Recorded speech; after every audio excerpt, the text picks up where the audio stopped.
आलियार भारी कदमों के साथ अदालत के भीतर दाखिल होता है। बिना किसी को कुछ कहे वह सेठ दाऊद के पुराने और छुपाए गए आपराधिक दस्तावेज वकील वहीद के हाथों में थमा देता है। जैसे ही वहीद फाइल खोलता है, उसके चेहरे पर संतोष और आत्मविश्वास की झलक साफ दिखाई देने लगती है।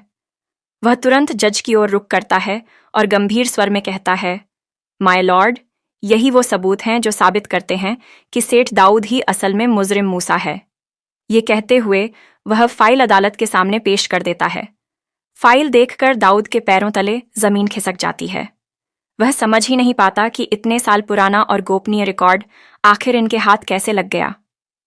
घबराकर वह अपने वकील की तरफ देखता है, मगर वहां भी उसे कोई सहारा नहीं मिलता। जज साहब एक एक पन्ना ध्यान से पलटते हैं और सभी सबूतों को देखने के बाद फैसला सुनाते हैं।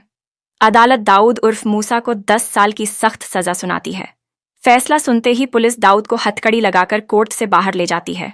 उसके जाते ही अदालत में खुशी और राहत का माहौल बन जाता है। सनवाल मुस्कुराते हुए पिया का हाथ थाम लेता है और कहता है, मैंने कहा था ना पिया, सच्चाई की ही जीत होगी। पिया की आंखें खुशी से भर आती हैं। उसी वक्त वकील वहीद पिया के पास आकर बताता है कि यह जीत असल में आलियार की बदौलत संभव हो पाई है, क्योंकि सारे अहम सबूत उसी ने जुटाकर दिए थे। यह सुनकर पिया सन्न रह जाती है।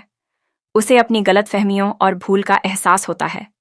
वह तुरंत आलियार का शुक्रिया अदा करने उसके घर की ओर दौड़ पड़ती है, लेकिन जब वह वहां पहुंचती है तो घर पर ताला लगा होता है। पड़ोसियों से पता चलता है कि आलियार शहर हमेशा के लिए छोड़कर कहीं दूर चला गया है। पिया समझ जाती है कि आलियार ने अपनी मोहब्बत को कुर्बान कर दिया। वह दिल ही दिल में उसका आभार व्यक्त करती है और नम आंखों से लौट आती है। घर पहुंचने पर जकिया और असलम साहब उसका इंतजार कर रहे होते हैं। जकिया खुशी से उसे गले लगा लेती है।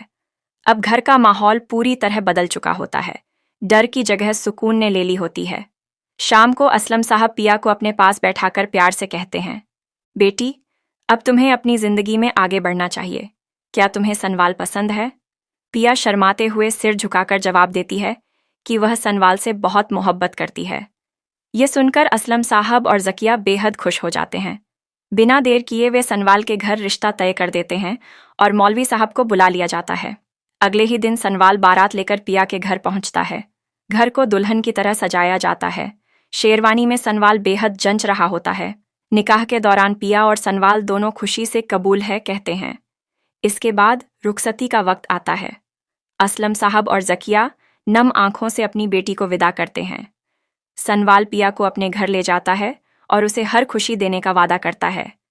समय बीतता है और दोनों एक खुशहाल जिंदगी जीने लगते हैं। कुछ महीनों बाद पिया सनवाल को खुशखबरी देती है कि वह मां बनने वाली है। 1 साल बाद अल्लाह उन्हें एक खूबसूरत बेटे से नवाजता है। असलम साहब अपने नाती को गोद में लेकर खुद को बेहद गर्वित महसूस करते हैं। इस तरह बुराई का अंत होता है और सच्चाई व मोहब्बत की जीत होती है। अब आप बताइए, आपको पिया का यह सफ़र कैसा लगा? क्या आलियार को वापस लौटना चाहिए था? अपनी राय कमेंट में ज़रूर बताइए और ऐसी ही शानदार कहानियों के लिए चैनल को लाइक, सब्सक्राइब और शेयर करना न भूलें। अपना ख्याल रखिएगा।